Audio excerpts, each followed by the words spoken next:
La Genèse, chapitre 38. En ce temps-là, Juda s'éloigna de ses frères et se retira vers un homme d'Adulam, nommé Hira. Là, Juda vit la fille d'un Cananéen nommé Shua. Il la prit pour femme et alla vers elle.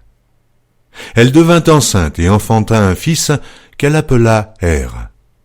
Elle devint encore enceinte et enfanta un fils qu'elle appela Onan. Elle enfanta de nouveau un fils qu'elle appela Shéla. Juda était à Zib quand elle l'enfanta.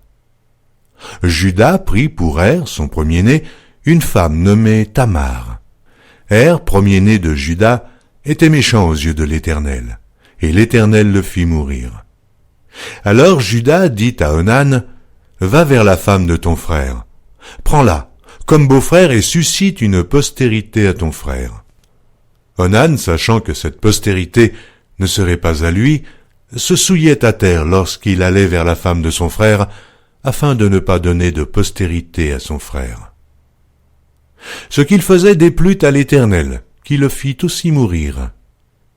Alors Juda dit à Tamar, sa belle-fille, « Demeure veuve dans la maison de ton père, jusqu'à ce que Shéla, mon fils, soit grand. » Il parlait ainsi dans la crainte que Shéla ne mourût comme ses frères.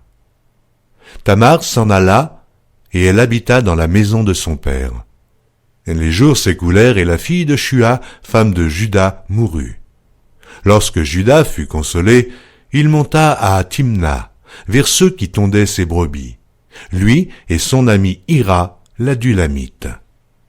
On en informa Tamar, et on lui dit, « Voici ton beau-père qui monte à Timna pour tondre ses brebis. » Alors elle ôta ses habits de veuve, elle se couvrit d'un voile et s'enveloppa, et elle s'assit à l'entrée d'Énaïm sur le chemin de Timna, car elle voyait que Shéla était devenu grand, et qu'elle ne lui était point donnée pour femme.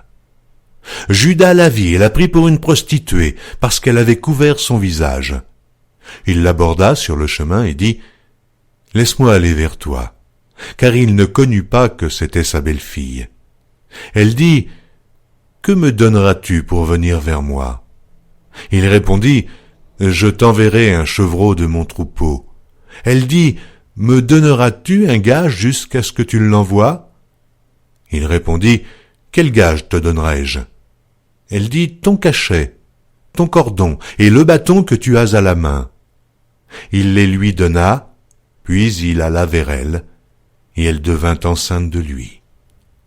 Elle se leva et s'en alla. Elle ôta son voile et remit ses habits de veuve. Juda envoya le chevreau par son ami l'Adulamite pour retirer le gage des mains de la femme, mais il ne la trouva point. Il interrogea les gens du lieu en disant, « Où est cette prostituée qui se tenait à Énaïm sur le chemin ?» Ils répondirent, « Il n'y a point eu ici de prostituée. » Il retourna auprès de Juda et dit, « Je ne l'ai pas trouvée. » Et même les gens du lieu ont dit, « Il n'y a point eu ici de prostituée. » Juda dit, « Qu'elle garde ce qu'elle a.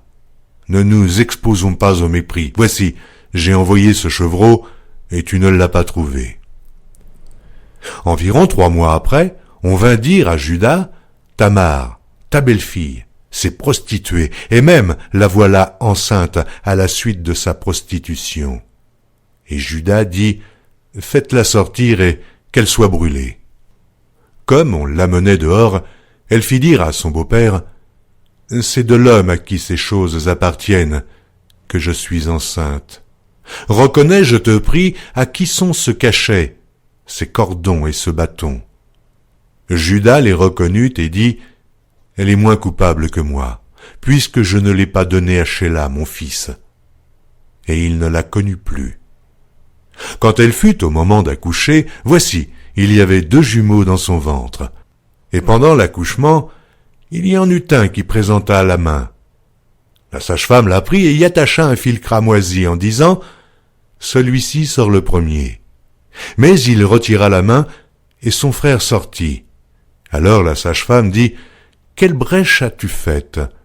Et elle lui donna le nom de Pérette. Ensuite sortit son frère qui avait à la main le fil cramoisi, et on lui donna le nom de Zérach.